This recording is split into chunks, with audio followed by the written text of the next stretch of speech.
Welcome to wishful ಅಡುಗೆ ಮನೆ. ನೋಡಾಶ ಇಲ್ಲಿ ನಾನು ಇವತ್ತೇ 1 ಕಪ್ದಷ್ಟು ರಾಜ್ಮಾನ ತಗೊಂಡಿದ್ದೀವಿ. ಇವತ್ತು ನಾವು ರಾಜ್ಮಾ ರೆಸಿಪಿ ಮಾಡ್ತಾ ಇದ್ದೀವಿ. ತುಂಬ ಹೆಲ್ದಿ, ರಿಚ್ ಇನ್ ಪ್ರೋಟೀನ್, ತುಂಬ ಬೆನಿಫಿಟ್ಸ್ ಇದ್ದಾವೆ, ನ್ಯೂಟ್ರಿಷನಲ್ ಬೆನಿಫಿಟ್ಸ್ ಇದ್ದಾವೆ. ಮಕ್ಕಳಿಗೆ ನೀವು ವಾರಕ್ಕೆ ಅಟ್ಲೀಸ್ಟ್ 3 ಸರ್ತಿ ಆದರೆ ರಾಜ್ಮಾ ಕೊಡಬೇಕು. ಯಾಕಂದರೆ ಇದರಲ್ಲಿ ಏನಾಗುತ್ತೆ, ನಾವು ವೆಜಿಟೇರಿಯನ್ ಇರೋದ್ರಿಂದ ನಮಗೆ ಜಾಸ್ತಿ ನ್ಯೂಟ್ರಿಷನ್ ಮತ್ತು ಪ್ರೋಟೀನ್ ಕಡಿಮೆ ಅಂಶದಲ್ಲಿ ಸಿಗುತ್ತೆ. ಸೊ ಹಾಗಾಗಿಬಿಟ್ಟು ನಾವು ಏನು ಮಾಡಬೇಕಂದ್ರೆ ಈ ಥರ ಪಲ್ಸಸ್ಗಳನ್ನ ಅಟ್ಲೀಸ್ಟ್ ವಾರಕ್ಕೆ 3 ಸರಿ ಆದರೆ ಕನ್ಸ್ಯೂಮ್ ಮಾಡಿದರೆ ನಮಗೆ ಎಷ್ಟು ನಮ್ಮ ಬಾಡಿಗೆ ಬೇಕೋ ಅಷ್ಟು ನ್ಯೂಟ್ರಿಷನ್ ಜಾಸ್ತಿ ಸಿಗುತ್ತೆ. ಸೊ ಹಾಗಾಗಿ ನಾನು ಇವತ್ತಿಲ್ಲಿ 1 ಕಪ್ ರಾಜ್ಮಾ ರೆಸಿಪಿನ ಮಾಡೋದನ್ನು ತೋರಿಸ್ತಾ ಇದ್ದೀನಿ. ನೀವು ಮನೆಯಲ್ಲಿ ಡೈಲಿ ರಾಜ್ಮಾ ಅದು ಮಾಡ್ತಾನೆ ಇರ್ತಾರೆ, ಎಲ್ಲರೂ ಮಾಡ್ತಾ ಇರ್ತಾರೆ. ಬಟ್ ಇವತ್ತಿನ ನಾನು ತೋರಿಸೋ ರೀತಿ ತುಂಬ ಡಿಫ್ರೆಂಟ್ ಆಗಿದೆ. ನಮ್ಮ ಮನೇಲಿ ನಾವು ಯಾವ ಥರ ಮಾಡ್ತೀವಿ ಅಂತಲೂ ನಾನು ನಿಮಗೆ ತೋರಿಸ್ತೀನಿ. ಇವತ್ತು ನಾನು ಏನು ಮಾಡಿದ್ದೀನಿ ಅಂದರೆ ಈ ರಾಜ್ಮಾನ 1 ಕಪ್ ರಾಜ್ಮಾನ ನಾನು ನೈಟಕ್ಕೆ ನೀರಲ್ಲಿ ನೆನೆಸಿಟ್ಟಿದ್ದೆ. ನೆನೆಸಿಟ್ಬಿಟ್ಟು ಬೆಳಗ್ಗೆ ನಾನು ನೈಟಕ್ಕೆ ನೆನೆಸಿಟ್ಟಿದ್ವಲ್ಲ ರಾಜ್ಮಾ, ಆ ರಾಜ್ಮಾನ ನಾನು ವಿಸಲ್ ಮಾಡ್ಕೊಂಡಿದ್ದೀನಿ. ಇಲ್ಲಿ ಸ್ವಲ್ಪ ಉಪ್ಪನ್ನು ಹಾಕ್ಕೊಂಡು ಮೀಡಿಯಂ ಫ್ಲೇಮಲ್ಲಿ ನಾನು 8 ಸೀಟಿನ ತೊಗೊಂಡಿದ್ದೀನಿ.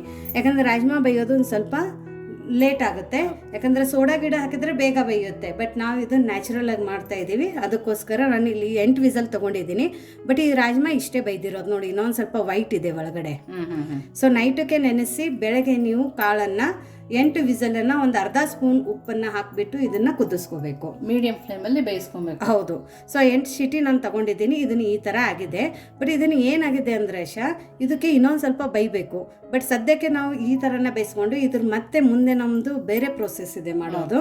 ಸೊ 8 ವಿಸಲ್ ಆದ ನಂತರ ನಾವು ಮುಂದೆ ಏನು ಮಾಡಬೇಕು ಅಂತ ಇವಾಗ ನಾನು ಹೇಳ್ತೀನಿ ನೋಡಿ. ಇವಾಗ ಇಷ್ಟು ಬೆಂದಿದೆಯಲ್ಲ, ಇದನ್ನು ಮತ್ತೆ ನಾವು ಕುಕ್ಕರಲ್ಲಿ ಸೇರಿಸ್ಕೊಳ್ಳೋಣ. ಇದು ನಿಮಗೆ ನಾನು ತೋರಿಸೋಕ್ಕೋಸ್ಕರ ಬಾಣಲೆಯಲ್ಲಿ ಹಾಕೊಂಡಿದ್ದೆ, ನೀರೇನು ತೆಗೆಯೋದು ಬೇಡ. ಸೊ ಇದನ್ನ ಇವಾಗ ಸದ್ಯಕ್ಕೆ ಪಕ್ಕಕ್ಕಿಡೋಣ. ಸೊ ನೋಡಿ, ಇಲ್ಲೊಂದು ಪ್ಯಾನನ್ನು ಬಿಸಿ ಮಾಡ್ಕೊಳಕ್ಕೆ ಇಟ್ಕೊಂಡಿರೋದು. ಇದ್ರೊಳಗಡೆ ನಾವು ಒಂದು 2 ರಿಂದ 3 ಸ್ಪೂನಷ್ಟು ಎಣ್ಣೆನ ಹಾಕೊಳ್ಳೋಣ. ಎಣ್ಣೆ ತುಂಬ ಚೆನ್ನಾಗಿ ಬಿಸಿಯಾಗಿರಬೇಕು. ಫ್ಲೇಮನ್ನು ಮಾತ್ರ ಹಾಯಲ್ಲಿನೇ ಇಟ್ಕೊಳ್ಳಿ. ಸೊ ನೋಡಿ, ಇವಾಗ ಎಣ್ಣೆ ಬಿಸಿ ಆದ ನಂತರ ಇದ್ರೊಳಗಡೆ ನಾನು ಸ್ವಲ್ಪ ಜೀರಿಗೆನ ಹಾಕೋತಾ ಇದ್ದೀನಿ. ಜೀರಿಗೆ ಒಂದು ಸ್ವಲ್ಪ ಸ್ಪ್ಲಟರ್ ಆಗಿರಬೇಕು. ಸೊ ನೋಡಿ, ಜೀರಿಗೆ ಸ್ಪ್ಲಟರ್ ಆದ ನಂತರ ಇದ್ರೊಳಗಡೆ ನಾನು ಒಂದು 4 ಹಸಿಮೆಣಸಿನ್ಕಾಯಿನ ಮಧ್ಯದಲ್ಲಿ ಸೀಳ್ಬಿಟ್ಟು ತೊಗೊಂಡಿರೋದು. ಇದೊಂದು ಸ್ವಲ್ಪ ಹುರ್ಕೊಳ್ಳೋಣ ಎಣ್ಣೆಯಲ್ಲಿ. ಸೊ ನೋಡಿ, ಮೆಣಸಿನ್ಕಾಯಿ ಕಲರ್ ಇವಾಗ ಚೇಂಜ್ ಆಗ್ತಾ ಇದೆ. ಇವಾಗ ನಾವು ಇದ್ರೊಳಗಡೆ ಸಣ್ಣದಾಗಿ ಕಟ್ ಮಾಡ್ಕೊಂಡಿರೋದು ಈರುಳ್ಳಿನ ಹಾಕೊಳ್ಳೋಣ. ಸೊ ನೋಡಿ, ಇಲ್ಲಿ ನಾನು 2 ಈರುಳ್ಳಿನ ಸಣ್ಣದಾಗಿ ಕಟ್ ಮಾಡ್ಕೊಂಡಿದ್ದೀನಿ. 2 ದಪ್ಪ ಈರುಳ್ಳಿನ ನೀವು ತಗೊಳ್ಳಿ. ಅಪ್ರಾಕ್ಸಿಮೇಟ್ಲಿ ಇದು 1 ಕಪ್ ಈರುಳ್ಳಿ ಆಗುತ್ತೆ, ನೀವು ಕಪ್ ಮೆಜರ್ಮೆಂಟಿಂದ ಹೋಗಿದ್ರೆ. ಸೊ ಡೈಲಿ ನಾವು ಮನೆಯಲ್ಲಿ ಅಡುಗೆ ಮಾಡ್ತೀವಲ್ಲ, ಹಾಗಾಗಿ ನಾವು ಯಾವುದೂ ಮೆಜರ್ ಮಾಡಲ್ಲ, ಯೂಶ್ವಲಿ ಮಾಡ್ತಾ ಹೋಗ್ತೀವಿ. ಬಟ್ ನಿಮಗೆ ಕರೆಕ್ಟಾಗಿ ಮೆಜರ್ಮೆಂಟ್ ಅಂದರೆ 1 ಕಪ್ ರಾಜ್ಮಾಕ್ಕೆ 1 ಕಪ್ ಈರುಳ್ಳಿ ಮತ್ತು 1 ಕಪ್ ಟೊಮೆಟೊ ನಾವು ಇಲ್ಲಿ ತಗೋಬೇಕು. 2 ಈರುಳ್ಳಿನ ಸಣ್ಣದಾಗಿ ಕಟ್ ಮಾಡ್ಕೊಂಡು 1 ಕಪ್ ಅಷ್ಟು ಆಗುತ್ತಲ್ವ? ಹೌದು, ದಪ್ಪ ತಗೊಂಡಿದ್ರೆ ದಪ್ಪ ಈರುಳ್ಳಿ. ಸೊ ಇದನ್ನು ನಾವು ಸ್ವಲ್ಪ ಕೆಂಪದಾಗಿ ಆಗೋ ತನಕ ಹುರಿಬೇಕು. ಇದನ್ನು ಹುರಿಯೋಕೆ ಲೇಟ್ ಆಗುತ್ತೆ ಅಂತ ಹೇಳ್ಬಿಟ್ಟು ಇದ್ರ ಒಳಗಡೆ ಒಂದು ಅರ್ಧ ಸ್ಪೂನಷ್ಟು ಉಪ್ಪನ್ನು ಹಾಕೊಳ್ಳೋಣ. ಉಪ್ಪನ್ನು ಹಾಕ್ಕೊಂಡು ಇದನ್ನು ಹುರ್ಕೊಳ್ಳೋಣ. ಸ್ವಲ್ಪ ರೆಡಿಶ್ ಬ್ರೌನ್ ಆಗೋ ತನಕ ಇದನ್ನು ಹುರ್ಕೊಂಡು ಬರೋಣ. ಸೊ ನೋಡಿ, ಇದು ಆನಿಯನ್ನು ಕೆಂಪಾಗಿದೆ. ಇವಾಗ ಇದ್ರ ಒಳಗಡೆ ನಾವು ಸಣ್ಣದಾಗಿ ಕಟ್ ಮಾಡ್ಕೊಂಡಿರೋಂಥ ಟೊಮ್ಯಾಟೋನ ತೊಗೊಳ್ಳೋಣ. 1 ಕಪ್ ಟೊಮೆಟೊ ಆದರೆ ಸಾಕಾಗತ್ತಲ್ವ? ಹೌದು, 1 ಕಪ್ದಷ್ಟು ಟೊಮೆಟೊ ಇದೆ ಇದು.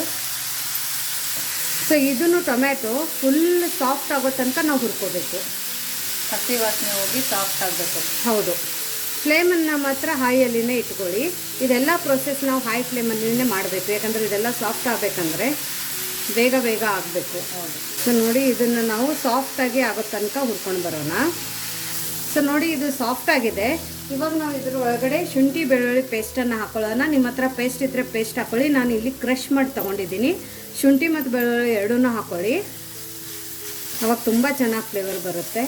ಇದನ್ನು ಸಹ ನಾವು ಹಸಿ ವಾಸನೆ ಹೋಗೋ ತನಕ ಹುರ್ಕೋಬೇಕು. ಅಷ್ಟರಲ್ಲಿ ಟೊಮೆಟೊ ಇನ್ನೊಂದು ಸ್ವಲ್ಪ ಸಾಫ್ಟ್ ಆಗುತ್ತೆ. ನಾವೀಗ ಎಷ್ಟು ಹಸಿ ವಾಸನೆ ಹೋಗೋ ತನಕ ಫ್ರೈ ಮಾಡ್ಕೊತೀವಿ ಅದು ಚೆನ್ನಾಗಿರುತ್ತೆ ಅಲ್ಲ? ಹೌದು, ತುಂಬ ಒಳ್ಳೆ ಫ್ಲೇವರ್ ಕೊಡುತ್ತೆ. ಅದಕ್ಕೆ ನಮ್ಗೆ ಅನ್ಸೋದೇ ಇಲ್ಲ ಇದು ನಾವು ಮನೆಯಲ್ಲಿ ಮಾಡಿದ್ದೀವಿ ಅಂತ. ಯಾರಾದರೂ ಗೆಸ್ಟ್ ಬಂದಾಗ ನೀವು ಈ ಥರ ಮಾಡಿ ಯಾವ ಹೋಟೆಲಿಂದ ತೊಗೊಂಡು ಬಂದಿದ್ದೀರ ಅಂತ ಕೇಳ್ತಾರೆ. ಅಷ್ಟು ಚೆನ್ನಾಗಿರುತ್ತೆ ಅದ್ರ ಟೇಸ್ಟು, ಫ್ಲೇವರು. ಸೊ ನೋಡಿ, ಇವಾಗ ಇದ್ರದ್ದು ಹಸಿ ವಾಸನೆ ಹೋಗಿದೆ. ಫ್ಲೇಮನ್ನು ನಾನು ಇವಾಗ ಲೋಲ್ಲಿ ಇಟ್ಕೊಂಡಿರೋದು. ಇವಾಗ ಇದ್ರ ಒಳಗಡೆ ಏನೇನು ಮಸಾಲೆನ ಹಾಕೋದು ಅಂತ ನೋಡೋಣ. ಸೊ ನೋಡಿ, ಇಲ್ಲಿ ನಾನು ಕರಿಬೇವನ್ನ ತೊಗೊಂಡಿದ್ದೀನಿ. ಕರಿಬೇವನ್ನ ನಾವು ಈ ಥರ ಕೈಯಲ್ಲಿ ಕಟ್ ಮಾಡಿಬಿಟ್ಟು ಹಾಕಬೇಕು, ತುಂಬ ಒಳ್ಳೆ ಫ್ಲೇವರ್ ಕೊಡುತ್ತೆ. ಸೊ ನೋಡಿ, ಈ ಥರ. ಇವಾಗ ಇಲ್ಲಿ ನಾನು 1 ಸ್ಪೂನಷ್ಟು ಗರಂ ಮಸಾಲಾನ ತೊಗೊಂಡಿದ್ದೀನಿ. ಅರ್ಧ ಸ್ಪೂನಷ್ಟು ಧನಿಯಾ ಪೌಡರ್. ಇಲ್ಲಿ ಇವಾಗ ನಾನು ರಾಜ್ಮಾ ಮಸಾಲಾನ ಹಾಕೋತಾ ಇದ್ದೀನಿ ಆಶಾ. 1 ಸ್ಪೂನಷ್ಟು ರಾಜ್ಮಾ ಮಸಾಲ. ಇದಕ್ಕೆ ಜಾಸ್ತಿ ಮಸಾಲನೂ ಬೇಕಾಗಲ್ಲಲ್ವಾ? ಇಲ್ಲ, ಜಾಸ್ತಿ ಏನು ಬೇಕಾಗಲ್ಲ. ಸ್ವಲ್ಪ ಅರಿಶಿಣದ ಪುಡಿ. ಖಾರಕ್ಕೆ ಇಲ್ಲಿ ನಾನು ಕೆಂಪು ಖಾರದ ಪುಡಿನ ತಗೊಂಡಿದ್ದೀನಿ. ಇದು ಕಲರು ಮತ್ತು ಖಾರ ಮಿಕ್ಸ್ ಇದೆ, ನೋಡ್ಬಿಟ್ಟು ಹಾಕೊಳ್ಳಿ. ಇವಾಗ ಈ ರಾಜ್ಮಾದು ಇನ್ನೊಂದು ಸೀಕ್ರೆಟ್ ಅಂದರೆ ಇದ್ರ ಒಳಗಡೆ ನಾವು ಒಂದು ಸ್ವಲ್ಪ ಚೋಲೆ ಮಸಾಲೆನ ಹಾಕೊಳ್ಳೋಣ, ಚನಾ ಮಸಾಲ. ಇದರಿಂದ ತುಂಬ ಚೆನ್ನಾಗಿ ಫ್ಲೇವರ್ ಬರುತ್ತೆ. ಇದೊಂದು ಸೀಕ್ರೆಟ್ ಮಸಾಲ ಇದೆ ರಾಜ್ಮಾ ಮಾಡಬೇಕಾದ್ರೆ, ಇದ್ರ ಒಳಗಡೆ ಚೋಲೆ ಮಸಾಲ ಹಾಕೋದು. ನೀವು ಈ ಥರ ಹಾಕ್ಬಿಟ್ಟು ನೋಡಿ. ಅದು ಜಾಸ್ತಿ ಹಾಕೋಬೇಡಿ, ಒಂದು ಅರ್ಧ ಸ್ಪೂನಷ್ಟು ಹಾಕೊಳ್ಳಿ ಸಾಕು. ಸೊ ಇದೆಲ್ಲನೂ ನಾವು ನೀಟಾಗಿ ಇವಾಗ ಮಿಕ್ಸ್ ಮಾಡ್ಕೊಳ್ಳೋಣ. ಹಸಿ ವಾಸನೆ ಹೋಗೋ ತನಕ ಮಿಕ್ಸ್ ಮಾಡ್ಕೋಬೇಕು. ಸೊ ನೋಡಿ, ಇದೆಲ್ಲ ಮಸಾಲೆ ಇವಾಗ ಎಣ್ಣೆದಲ್ಲಿ ನೀಟಾಗಿ ಮಿಕ್ಸ್ ಆಗಿದೆ. ನೀವು ಏನು ಮಾಡಿ ಅಂದರೆ ಕೆಳಗಡೆ ಅಂಟ್ತಾ ಇದೆ ಅಂದರೆ ಒಂದು ಸ್ವಲ್ಪ ನೀರಾದರೆ ಹಾಕ್ಕೊಳ್ಳಿ, ಅಥವಾ ಬೇಗ ಮಿಕ್ಸ್ ಮಾಡಿಬಿಟ್ಟು ಫ್ಲೇಮನ್ನು ಇವಾಗ ಆಫ್ ಮಾಡ್ಕೊಳ್ಳೋಣ. ನೀವು ಫ್ಲೇಮನ್ನು ಆಫ್ ಮಾಡ್ಕೊಳ್ಳಿ, ಯಾಕಂದರೆ ಮಸಾಲೆ ಹಾಕಿದ ನಂತರ ತಳ ಅಂಟ್ಕೊಳ್ಳೋಕೆ ಸ್ಟಾರ್ಟ್ ಆಗುತ್ತೆ. ಹಾಗಾಗಿ ಈ ಪ್ರೊಸೆಸನ್ನು ನೀವು ಫಾಸ್ಟಾಗಿ ಮಾಡಬೇಕು. ಇಲ್ಲ ತುಂಬ ಜಾಸ್ತಿ ಅಂಟ್ತಾ ಇದೆ ನಾವು ಮಸಾಲೆ ಹಾಕೋ ತನಕ ಅಂದರೆ ಕೆಳಗಡೆ ಒಂದು ಸ್ವಲ್ಪ ನೀರನ್ನು ಹಾಕೊಳ್ಳಿ, ನಡೆಯುತ್ತೆ. ಮಸಾಲ ಒತ್ತೆ ಸ್ಮೆಲ್ ಬರುತ್ತಲ್ಲ, ಹೌದು, ಚೆನ್ನಾಗಿರಲ್ಲ. ಸೊ ನೋಡಿ, ಇವಾಗ ಇದು ನಮ್ಮ ಮಸಾಲೆ ರೆಡಿಯಾಗಿದೆ. ಇವಾಗ ಏನು ಮಾಡೋದು ಅಂತ ಹೇಳ್ತೀನಿ. ಸೊ ನೋಡಿ, ಇಲ್ಲಿ ನಾನು ರಾಜ್ಮಾನ ಇವಾಗ ಕುದಿಯೋಕೆ ಇಟ್ಕೊಂಡಿದ್ದೀನಿ ಮೀಡಿಯಂ ಫ್ಲೇಮಲ್ಲಿ. ಈ ಕುದಿಯೋ ರಾಜ್ಮಾ ಒಳಗಡೆ ನಾವು ಮಾಡ್ಕೊಂಡಿರೋಂಥ ಮಸಾಲೆನ ಹಾಕೋಬೇಕು. ನೀವು ಈ ಥರ ಮಾಡ್ಕೊಳ್ಳೋದ್ರಿಂದ ರಾಜ್ಮಾ ಒಳಗಡೆ ಮಸಾಲೆ ತುಂಬ ಚೆನ್ನಾಗಿ ಹತ್ತುತ್ತೆ. ಸೊ ನೋಡಿ, ಇವಾಗ ಇದನ್ನು ನಾವೆಲ್ಲ ಮಿಕ್ಸ್ ಮಾಡ್ಕೊಳ್ಳೋಣ.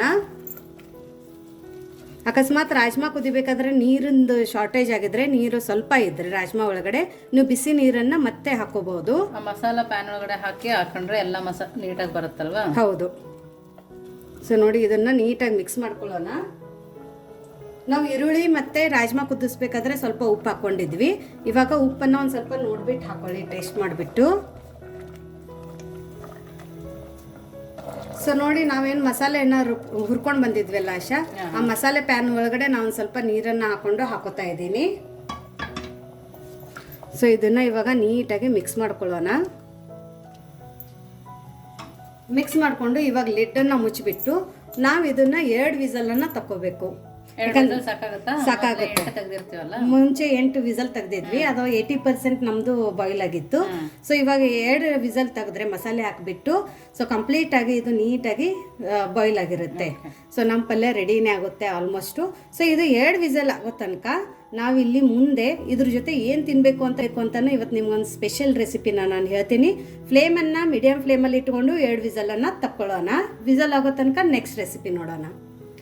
ಸೊ ನೋಡಿ, ಇಲ್ಲಿ ನಾವು ಇವತ್ತೇ ಮಸಾಲೆನ ಮಾಡ್ಕೊಳ್ಳೋಣ. ಈ ಮಸಾಲೆ ನೀವು ಒಂದು ಸರ್ತಿ ಮಾಡ್ಕೊಂಡು ಬಿಟ್ಟರೆ 6 ತಿಂಗಳಗಟ್ಲೆನೂ ಇಟ್ಕೋಬೋದು, ಏನೂ ತೊಂದರೆ ಇಲ್ಲ. ಸೊ ಇಲ್ಲಿ ನೋಡಿ, ನಾನು ಅರ್ಧ ಸ್ಪೂನಷ್ಟು ಗರಂ ಮಸಾಲಾನ ತೊಗೊಂಡಿದ್ದೀನಿ, ಒಂದು ಅರ್ಧ ಸ್ಪೂನಷ್ಟು ಧನಿಯಾ ಪೌಡರ್, 1 ಸ್ಪೂನಷ್ಟು ಕೆಂಪು ಖಾರದ ಪುಡಿ, 1/4 ಸ್ಪೂನಷ್ಟು ಅರಿಶಿಣದ ಪುಡಿ, ರುಚಿಗೆ ಉಪ್ಪು. ಇಷ್ಟನ್ನು ಹಾಕ್ಕೊಂಡು ನಾವು ಇದನ್ನು ಮಿಕ್ಸ್ ಮಾಡ್ಕೊಳ್ಳೋಣ. ಸೊ ಇದನ್ನು ಮಿಕ್ಸ್ ಮಾಡಿಬಿಟ್ಟು ಆಶಾ, ಇವಾಗ ಸದ್ಯಕ್ಕೆ ಇದನ್ನು ನಾವು ಪಕ್ಕಕ್ಕೆ ಇಟ್ಕೊಳ್ಳೋಣ. ಸೊ ನೋಡಿ, ನಾನು ಇಲ್ಲಿ ಕಲಿಸಿಟ್ಟಿರೋಂಥ ಗೋಧಿ ಹಿಟ್ಟನ್ನೇ ತೊಗೊಂಡ್ಬಿಟ್ಟು ಇವತ್ತಿನ ಪರಾಟನ ಮಾಡ್ತಾ ಇದ್ದೀನಿ. ಒಂದೊಂದು ಸರ್ತಿ ಏನಾಗುತ್ತಂದರೆ, ನಾವು ರಾಜ್ಮಾ ಮಾಡಬೇಕಾದ್ರೆ ಯೂಶ್ವಲಿ ಚಪಾತಿ ಮಾಡ್ತೀವಿ, ರೊಟ್ಟಿ ಮಾಡ್ತೀವಿ, ಹೌದು, ಅಥವಾ ಫುಲ್ಕ ಮಾಡ್ತೀವಿ, ಆ ಥರ ಮಾಡ್ತೀವಿ. ಒಂದೊಂದು ಸರ್ತಿ ಹೆಂಗಾಗುತ್ತಂದರೆ, ಹಿಟ್ಟನ್ನು ಕಲಿಸಿಟ್ಟಿದ್ದೀವಿ ಅಂತ ಹೇಳ್ಬಿಟ್ಟು ನಾವು ಫಲ್ಕ ಚಪಾತಿನೇ ಮಾಡ್ತೀವಿ. ಬಟ್ ಇವಾಗ ಕಲಿಸಿಟ್ಟಿರೋಂಥ ಹಿಟ್ಟಿಂದನೂ ನಾವು ಪರಾಟನ ಮಾಡ್ಬೋದು. ಅದು ಕೂಡ ಯಾವ ಥರ ಅಂತ ಹೇಳ್ತೀನಿ. ಸೊ ನೋಡಿ, ಇದು ನಾರ್ಮಲ್ ಚಪಾತಿ ಹಿಟ್ಟು, ನೀವು ಮನೇಲಿ ಹೆಂಗೆ ಕಲಿಸ್ತೀರೋ ಅದೇ ಥರ ನಾನು ಕಲಿಸಿಟ್ಟಿರೋದು ಚಪಾತಿ ಹಿಟ್ಟಿದು. ಸೊ ಇದ್ರದ್ದೊಂದು ಚಿಕ್ಕದಾಗಿ ಉಂಡೆನ ತಗೊಳ್ಳೋಣ. ನೀವು ಚಪಾತಿಗೆ ಎಷ್ಟು ಉಂಡೆನ ತಗೋತೀರಿ ಅಷ್ಟು ಉಂಡೆನ ನಾವಿಲ್ಲಿ ಮಾಡ್ಕೊಳ್ಳೋಣ. ಸೊ ನೋಡಿ, ಇಲ್ಲಿ ನಾನು ಗೋಧಿ ಹಿಟ್ಟನ್ನೇ ತೊಗೊಂಡಿರೋದು. ಸೊ ಇದನ್ನು ನಾವು ಇವಾಗ ಲಟ್ಟಿಸೋಣ. ನೀವು ನಾರ್ಮಲಾಗಿ ಚಪಾತಿ ಹೆಂಗೆ ಲಟ್ಟಿಸ್ತೀರಾ ಆ ಥರ ಲಟ್ಟಿಸ್ಬೇಕು. ಬಟ್ ಇದಕ್ಕೆ ನಾವು ಫೋಲ್ಡ್ ಮಾಡ್ತಾ ಇಲ್ಲ, ಇದೇ ಥರ ರೌಂಡಾಗಿ ಲಟ್ಟಿಸ್ಬೇಕು. ದಪ್ಪ ಇರಬಾರ್ದು, ತೆಳುವಾಗಿರ್ಬೇಕಾ? ಹೌದು. ಸೊ ನೋಡಿ, ಇಷ್ಟು ದೊಡ್ಡದಾಗಿ ನಾನು ಇಲ್ಲಿ ಚಪಾತಿನ ಲಟ್ಟಿಸ್ಕೊಂಡು ಬಂದಿದ್ದೀನಿ. ಇದು ತುಂಬ ದಪ್ಪ ಇರಬಾರ್ದು, ಇಷ್ಟು ತಿಳುವಾಗಿಯೇ ಇರಬೇಕು. ಸೊ ಇವಾಗ ನಾವು ಏನು ಮಾಡೋಣ ಅಂದರೆ, ಇದ್ರ ಮೇಲ್ಗಡೆ ಎಣ್ಣೆನ ಹಚ್ಕೊಳ್ಳೋಣ. ನೀವು ಬೇಕಂದರೆ ತುಪ್ಪ ಮತ್ತು ಬೆಣ್ಣೆನೂ ಸಹ ಹಚ್ಕೋಬೋದು. ನಾನಿಲ್ಲಿ ಎಣ್ಣೆನ ಹಚ್ಕೋತೀನಿ. ನೀಟಾಗಿ ಚಪಾತಿಗೆ ಎಣ್ಣೆನ ಒರೆಸ್ಕೊಳ್ಳೋಣ. ಇದು ಲಂಚ್ ಬಾಕ್ಸಿಗೆ ಮಾಡಿಕೊಟ್ರೆ ಮಕ್ಕಳಿಗೆ ಬೇರೆ ಮಸಾಲಾನೇ ಕೇಳಲ್ಲ, ಅಷ್ಟು ಚೆನ್ನಾಗಿರುತ್ತೆ. ಹೌದು.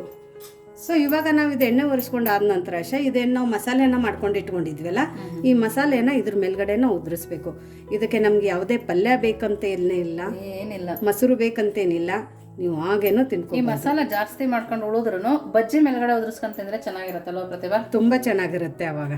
ನೋಡಿ ಇದ್ರ ಮೇಲ್ಗಡೆ ಒಂದು ಸ್ವಲ್ಪ ಕೊತ್ತಂಬರಿ ಸೊಪ್ಪನ್ನು ಉದುರಿಸ್ಬಿಟ್ಟು ಇದು ನಾವು ಜಿಗ್ಜ್ಯಾಕಲ್ಲಿ ಇದನ್ನು ನಾವು ಫೋಲ್ಡ್ ಮಾಡಬೇಕು. ಈ ಥರ ನೀವು ಲಚ್ಚಾ ಪರಾಟ ಯಾವ ಥರ ಮಾಡ್ತೀರಾ ಅದೇ ಥರನೇ ನೋಡಿ, ಈ ಥರ ಜಿಗ್ಜ್ಯಾಕಲ್ಲಿ ನಾವು ಇದನ್ನು ಫೋಲ್ಡ್ ಮಾಡಬೇಕು.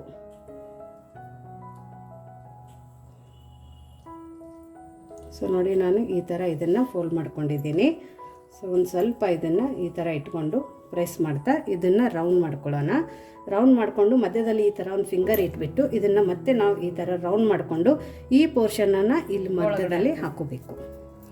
ಸೊ ಈ ಥರ ಮಾಡಿಕೊಂಡು ನೀವು ಬೇಕಂದರೆ ಇದ್ರ ಮೇಲ್ಗಡೆ ಕಪ್ಪು ಎಳ್ಳು ಬೇಕಂದರೆ ಕಪ್ಪು ಎಳ್ಳು ಹಾಕ್ಕೊಳ್ಳಿ, ಅಥವಾ ಬಿಳಿ ಎಳ್ಳು ಬೇಕಂದರೆ ಬಿಳಿ ಎಳ್ಳನ್ನು ಹಾಕ್ಕೊಳ್ಳಿ. ಎರಡೂ ಬೇಡ ಅಂದರೆ ನಡೆಯುತ್ತೆ. ಸೊ ಇವಾಗ ಮತ್ತೆ ನಾವು ಇದನ್ನು ಏನು ಮಾಡೋಣ ಅಂದರೆ ಸ್ವಲ್ಪ ಹಿಟ್ಟನ್ನು ಉದುರಿಸ್ಬಿಟ್ಟು ಇದನ್ನು ನಾವು ಲಟ್ಟಿಸ್ಬೇಕು.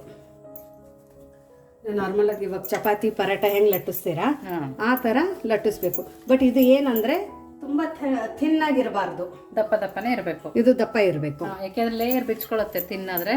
ಹೌದು. ಸೊ ನೋಡಿ ಇಲ್ಲೇ ಲಟ್ಟಿಸ್ಬೇಕಾದ್ರೆ ನಿಮ್ಗೆ ಲೇಯರ್ಗಳು ಗೊತ್ತಾಗ್ತಾ ಇರ್ಬೋದು ಯಾವ ಥರ ಅಂತ. ನೀವು ಮಾರ್ಕೆಟಲ್ಲಿ ತೊಗೊಂಡ್ಬಿಟ್ಟು ತಿಂತೀರಲ್ಲ ಪರಾಟಗಳು, ಪ್ಲೇನ್ ಪರಾಟ, ಲಚ್ಚಾ ಪರಾಟ, ಅದು ಇದೇ ಥರ ಮಾಡೋದು. ಇಲ್ಲ ನಮ್ಮ ಮಸಾಲೆ ಬೇಡ ಮಕ್ಕಳಿಗೆ, ಬರೀ ನಾನು ಪಲ್ಯ ಮಾಡಿದ್ದೀನಿ ಅಂದರೆ ಯಾವುದು ಮಸಾಲೆ ಬೇಡ, ಬರೀ ನೀವು ಚಪಾತಿನ ಈ ಥರ ಫೋಲ್ಡ್ ಮಾಡಿಬಿಟ್ಟು ಲಟ್ಟಿಸ್ಕೊಟ್ಟಿದ್ರು ನಡೆಯುತ್ತೆ. ಲೇಯರಾಗಿ ಬರುತ್ತೆ, ನೀಟಾಗಿ ತಿಂತಾರೆ ಮಕ್ಕಳು. ಹೌದು. ಸೊ ನೋಡಿ ಈ ಥರ ನಾವು ಲಟ್ಟಿಸ್ಕೋಬೇಕು. ಇದನ್ನು ತೋರಿಸ್ತೀನಿ ನಾನು, ತುಂಬ ಥಿನ್ನಿಲ್ಲ ತುಂಬ ದಪ್ಪನೂ ಇಲ್ಲ, ಮೀಡಿಯಮಲ್ಲಿದೆ. ಸೊ ನೋಡಿ ಇವಾಗ ಈ ಲಚ್ಚಾ ಪರಾಟ ಮಾಡಿ ರೆಡಿಯಾಗಿದೆ. ನಾನು ಇದೇ ಥರ ಇಲ್ಲಿ ಇನ್ನೊಂದು ಉಂಡೆನೂ ಸಹ ಮಾಡ್ಕೊಂಡಿದ್ದೀನಿ. ಇದನ್ನು ಸಹ ನಾನು ಇದೇ ಥರ ಲಟ್ಟಿಸ್ಕೊಂಡು ಬಂದು ಆಮೇಲೆ ನಾವು ಇದನ್ನು ತವೆ ಮೇಲೆ ಬೇಯಿಸ್ಕೊಳ್ಳೋಣ.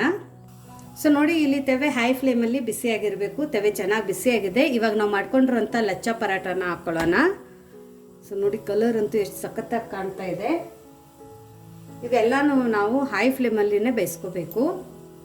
ಸೊ ನೋಡಿ ಮೇಲ್ಗಡೆದು ಒಂದು ಸ್ವಲ್ಪ ಕಲರ್ ಚೇಂಜ್ ಆಗಿದೆ. ಇದ್ರ ಮೇಲ್ಗಡೆ ಇವಾಗ ನಾನು ಸ್ವಲ್ಪ ಎಣ್ಣೆನ ಹಾಕೋತೀನಿ. ಎಣ್ಣೆನ ಹಾಕೊಂಡ್ಬಿಟ್ಟು ಇದನ್ನು ನಾವು ಟರ್ನ್ ಮಾಡ್ಕೊಳ್ಳೋಣ. ಟರ್ನ್ ಮಾಡಿಬಿಟ್ಟು ಇದ್ರ ಮೇಲ್ಗಡೆನೂ ಒಂದು ಸ್ವಲ್ಪ ಎಣ್ಣೆನ ಹಾಕೊಳ್ಳೋಣ. ಸ್ವಲ್ಪ ಇದನ್ನು ನಾವು ಸ್ಪ್ಯಾಟುಲಾಯಿಂದ ಸ್ವಲ್ಪ ಇದನ್ನು ಈ ಥರ ಪ್ರೆಸ್ ಮಾಡ್ತಾ ಮಾಡ್ತಾ ಬೇಯಿಸ್ಬೇಕು. ಅವಾಗ ಏನಾಗುತ್ತೆ ಅಂದರೆ ಲೇಯರು ಅದೆಲ್ಲ ತುಂಬ ಚೆನ್ನಾಗಿ ಬೇಯ್ದುಬಿಟ್ಟು ನೀಟಾಗಿ ಬರುತ್ತೆ. ಸೊ ಮನೆಯಲ್ಲಿ ಕಲಿಸಿಟ್ಟಿರುವಂಥ ಹಿಟ್ಟಿಂದನೂ ಲಚ್ಚಾ ಪರಾಟ ಆರಾಮಾಗಿ ಮಾಡ್ಕೋಬೋದು.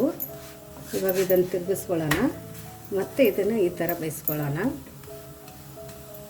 ನೋಡಿ ಎಳ್ಳು ಹಾಕಿರೋದ್ರಿಂದ ಕೂಡ ನೋಡೋಕೆ ಕೂಡ ಎಷ್ಟು ಚೆನ್ನಾಗಿದೆ. ಹೌದು, ಬ್ಲ್ಯಾಕ್ ಎಳ್ಳು ಹಾಕಿದರೆ ಇನ್ನೂ ಚೆನ್ನಾಗಿ ಬರುತ್ತೆ. ಓಕೆ.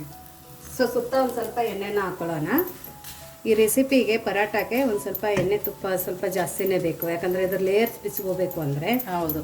ನೀವು ಬೇಡ ಅಂದರೆ ಸೊ ಒಂದೇ ಸ್ಪೂನ್ ಎಣ್ಣೆಯನ್ನು ಸಹ ಮಾಡ್ಕೋಬೋದು. ತಿರುಗಿಸ್ತಾ ಬೇಯಿಸಿ, ಇಲ್ಲಾಂದರೆ ಒಂದೇ ಕಡೆ ಒಂದೇ ಸರ್ತಿ ಬೇಯಿಸ್ತೀವಿ ಅಂದರೆ ಅದು ತುಂಬ ಹಾರ್ಡಾಗಿಬಿಡುತ್ತೆ.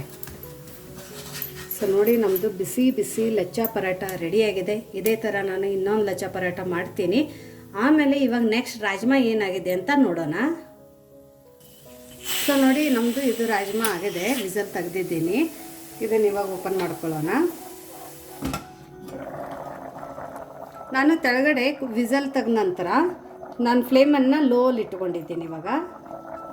ಸೊ ನೋಡಿ ಇದು ಎಷ್ಟು ಚೆನ್ನಾಗಿ ಕುದೀತಾ ಇದೆ ಅಂದರೆ, ಇವಾಗ ಫ್ಲೇಮನ್ನು ಮಾತ್ರ ಲೋಲ್ಲಿ ಇಟ್ಕೊಳ್ಳಿ. ಇನ್ನೊಂದು ಸರ್ತಿ ನೋಡಿ ಎಷ್ಟು ಚೆನ್ನಾಗಿ ಕುದ್ದಿದೆ ಅಂತ ನಾನು ನಿಮಗೆ ತೋರಿಸ್ತೀನಿ. ನೋಡಿ ಕೈ ಮುಟ್ಟಿದ್ರೇ ಇದನ್ನಾಗ್ತಾಯಿದೆ, ಅಷ್ಟು ಚೆನ್ನಾಗಿ ಕುದಿ ಬಂದಿದೆ. ಸೊ ಇವಾಗ ನಾವು ಇದ್ರ ಒಳಗಡೆ ಒಂದು ಸ್ವಲ್ಪ ಕಸೂರಿ ಮೆಥಿನ ಹಾಕ್ಕೊಳ್ಳೋಣ. ಸೊ ನೋಡಿ ಇಲ್ಲಿ ಕಸೂರಿ ಮೆಥಿನ ತೊಗೊಂಡಿದ್ದೀನಿ. ಇದು ಕೈಯಲ್ಲಿ ಒಂದು ಸ್ವಲ್ಪ ಕ್ರಷ್ ಮಾಡಿಬಿಟ್ಟು ಹಾಕ್ಕೊಳ್ಳೋಣ. ಇದ್ರ ಜೊತೆ ಒಂದು ಸ್ವಲ್ಪ ಕೊತ್ತಂಬರಿ ಸೊಪ್ಪನ್ನು ಸಹ ಹಾಕ್ಕೊಳ್ಳೋಣ. ಇದನ್ನು ನೀಟಾಗಿ ಇವಾಗ ನಾವು ಮಿಕ್ಸ್ ಮಾಡ್ಕೊಳ್ಳೋಣ. ರಾಜ್ಮಾ ಏನು ಮಾಡಿ ಅಂದರೆ ಇಲ್ಲಿ ಸೌಟ್ ಇದೆಯಲ್ಲ, ಈ ಸೌಟಿಂದ ಒಂದು ಸ್ವಲ್ಪ ಪ್ರೆಸ್ ಮಾಡ್ತಾ ಈ ಥರ ನೀವು ಇದನ್ನು ಮಿಕ್ಸ್ ಮಾಡ್ಕೊಳ್ಳಿ. ಯಾಕಂದರೆ ಇದರಿಂದ ತುಂಬ ಚೆನ್ನಾಗಿ ಗ್ರೇವಿ ಕನ್ಸಿಸ್ಟೆನ್ಸಿ ಬರುತ್ತೆ. ನಿಮಗೆ ಸ್ವಲ್ಪ ಥಿಕ್ ಗ್ರೇವಿ ಥರ ಬರುತ್ತೆ. ಚಪಾತಿಗಾದರೂ ಅನ್ನಕ್ಕಾದರೂ ಯಾವುದಕ್ಕೆ ಬೇಕಾದರೂ ಎಲ್ಲದಕ್ಕೂ ಆಗುತ್ತೆ. ಪರಾಟ, ಪುರಿ, ಅನ್ನ, ಒಂದು ದೋಸೆಗೂ ಆಗುತ್ತೆ. ಸೊ ಬರೀ ಯಾವತ್ತಾದ್ರೆ ನಿಮಗೆ ಸಾಂಬಾರು ಮಾಡಬೇಕು, ಪಲ್ಯ ಮಾಡಬೇಕು ಅನ್ನೋ ಟೆನ್ಷನ್ ಇದ್ದರೆ ಈ ಥರ ಒಂದು ಬರೀ ರಾಜ್ಮಾ ಮಾಡಿ ಎಲ್ಲದಕ್ಕೂ ಆಗುತ್ತೆ. ಸೊ ನೋಡಿ ಇದು ಎಷ್ಟು ಚೆನ್ನಾಗಿ ಕುದ್ದಿದೆ ಅಂತ. ಸೊ ಇವಾಗ ನಾವು ಮಾಡ್ಕೊಂಡಿರೋಂಥ ಬಿಸಿ ಬಿಸಿ ಲಚ್ಚಾ ಪರಾಟ ಜೊತೆ ಯಾವ ಥರ ಸರ್ವ್ ಮಾಡೋದು ಅಂತ ನೋಡೋಣ. ಸೊ ನೋಡಿ ನಾನು ಇಲ್ಲಿ 2 ಲಚ್ಚಾ ಪರಾಟನ ಮಾಡ್ಕೊಂಡಿದ್ದೀನಿ. ಇದನ್ನು ಏನು ಮಾಡಬೇಕಂದ್ರೆ ನಾವು ಸ್ವಲ್ಪ ಕೈಯಿಂದ ಈ ಥರ ಇದನ್ನು ಪ್ರೆಸ್ ಮಾಡಬೇಕು. ಪ್ರೆಸ್ ಮಾಡ್ತಾ ಲೂಸ್ ಮಾಡ್ಕೊಬೇಕು. ಹೌದು, ಆವಾಗ ಲೇಯರ್ಸ್ಗಳೆಲ್ಲ ಆಚೆ ಬಂದುಬಿಡುತ್ತೆ ನೀಟಾಗಿ. 2 ಪರಾಟ ಒಟ್ಟಿಗೆ ಮಾಡ್ಕೋಬೇಕು. ಸೊ ಇವಾಗ ನಾವು ಇದು ಪರಾಟ ಮತ್ತು ರಾಜ್ಮಾನ ಸರ್ವ್ ಮಾಡೋಣ.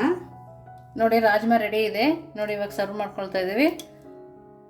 ಬಿಸಿ ಬಿಸಿ ರಾಜ್ಮಾ ಜೊತೆಗೆ ಲಚ್ಚಾ ಪರಾಟ ತಿಂತಾ ಇದ್ರೆ ಸೂಪರ್ ಆಗಿರುತ್ತೆ. ನೋಡಿ ನಮ್ಮ ಲಚ್ಚಾ ಪರಾಟ ಎಷ್ಟು ಸಖತ್ತಾಗಿದೆ ನೋಡಿ. ನಾನು ಇದನ್ನು ಫೋಲ್ಡ್ ಮಾಡಿದ್ದೀನಿ ಇಲ್ಲಿ. ನೀವು ಇದೇ ಥರನೇ ಸರ್ವ್ ಮಾಡ್ಬೋದು. ಹೌದು. ಸೊ ಇದ್ರ ಜೊತೆ ಇನ್ನೊಂದು ಒಳ್ಳೆ ಕಾಂಬಿನೇಷನ್ ಅಂದರೆ ಇಲ್ಲಿ ನಾನು ಈರುಳ್ಳಿನ ತೊಗೊಂಡಿದ್ದೀನಿ. ಇದ್ರ ಜೊತೆ ಈರುಳ್ಳಿ ಕಾಂಬಿನೇಷನ್ ಸಖತ್ತಾಗಿರುತ್ತೆ. ಬೇಕಂದರೆ ನೀವು ಇದಕ್ಕೆ ಲೆಮನ್ನು ಸಹ ಹಾಕೋಬಹುದು. ಸೊ ಇವಾಗ ನಿಮ್ಗೆ ತೋರಿಸ್ತೀನಿ ಇದು ಲಚ್ಚಾ ಚಾಬಾ ಸ್ಟೈಲಲ್ಲಿ ಸೂಪರ್ ಆಗಿರುತ್ತೆ. ಹೌದು. ಸೊ ನೋಡಿ ಎಲ್ಲ ಲೇಯರ್ಸ್ಗಳು ಬಿಟ್ಕೊಂಡಿದ್ದಾವೆ. ಎಷ್ಟು ಚೆನ್ನಾಗಿ ಬಿಟ್ಕೊಂಡಿದ್ದಾವೆ ನೋಡಿ ಲೇಯರ್ಸ್ಗಳು. ಒಂದಕ್ಕೊಂದು ಅಂಟ್ಕೊಂಡಿಲ್ಲ, ಅಷ್ಟು ಚೆನ್ನಾಗಿದೆ. ನೋಡಿ ಇದು ಲಚ್ಚಾ ಪರಾಟ ಹೇಗಾಗಿದೆ ಅಂತ. ಇದ್ರ ಮೇಲ್ಗಡೆ ಒಂದು ಪೀಸ್ ಆನಿಯನ್ನ ಇಟ್ಕೊಂಡು ತಿಂತಾ ಇದ್ದರೆ ಕಮೆಂಟ್ ಹಾಕಿ. ಅಷ್ಟರಲ್ಲಿ ತುಂಬ ಚೆನ್ನಾಗಿದೆ. ಈ ಪರಾಟ ಆದ್ರೂ ಅಷ್ಟೇ ಚೆನ್ನಾಗಿ ಬಂದಿದೆ. ಸೊ ನೋಡಿ ಅದ್ಭುತವಾಗಿದೆ. ಸೊ ಈ ರಾಜ್ಮಾ ಮಾಡೋದನ್ನು ನೋಡಿದ್ದೀರಾ. ಕಲಸಿರೋಂಥ ಗೋಧಿ ಹಿಟ್ಟಿಂದ ಲಚ್ಚಾ ಪರಾಟನೂ ಈಸಿಯಾಗಿ ಹೆಂಗೆ ಮಾಡೋದು ಅಂತಲೂ ನೋಡಿದ್ದೀರಾ. ಯಾವಾಗಾದರೆ ಚಪಾತಿ ಹಿಟ್ಟು ಕಲಿಸಿದ್ದೀನಿ ಅಂತ ಅದಕ್ಕೆ ನಮ್ಗೆ ಲಚ್ಚಾ ಪರಾಟಗೆ ಸೆಪ್ರೇಟ್ ಹಿಟ್ಟನ್ನು ಕಲಿಸೋ ಅವಶ್ಯಕತೆ ಇಲ್ಲ. ಸೊ ಇವತ್ತು ನಾವು ಲಚ್ಚಾ ಪರಾಟ ಮತ್ತು ರಾಜ್ಮಾನು ಎಷ್ಟು ಈಸಿ ವೇಯಿಂದ ಮಾಡಿದ್ದೀವಿ ಅಂತ ನೋಡಿದ್ದೀವಿ. ಸೊ ನಿಮಗೆ ಈ ರೆಸಿಪಿ ಹೇಗೆ ಅನ್ನಿಸ್ತು ಅಂತ ಕಮೆಂಟ್ ಮೂಲಕ ತಿಳಿಸೋದನ್ನು ಮರಿಬೇಡಿ. ಇನ್ನೂ ನಮ್ಮ ಚಾನಲ್ನ ಲೈಕ್ ಮಾಡಿಲ್ಲ ಅಂದರೆ ಲೈಕ್ ಮಾಡಿ, ನಿಮ್ಮ ಫ್ಯಾಮಿಲಿ ಮತ್ತು ನಿಮ್ಮ ಫ್ರೆಂಡ್ಸ್ಗೂ ಕೂಡ ಶೇರ್ ಮಾಡಿ, ಹಾಗೂ ನಮ್ಮ ಚಾನಲ್ನ ಸಬ್ಸ್ಕ್ರೈಬ್ ಮಾಡಿ. ವಿಶ್ಫುಲ್ ಅಡುಗೆ ಮನೆಗೆ ಥ್ಯಾಂಕ್ ಯು.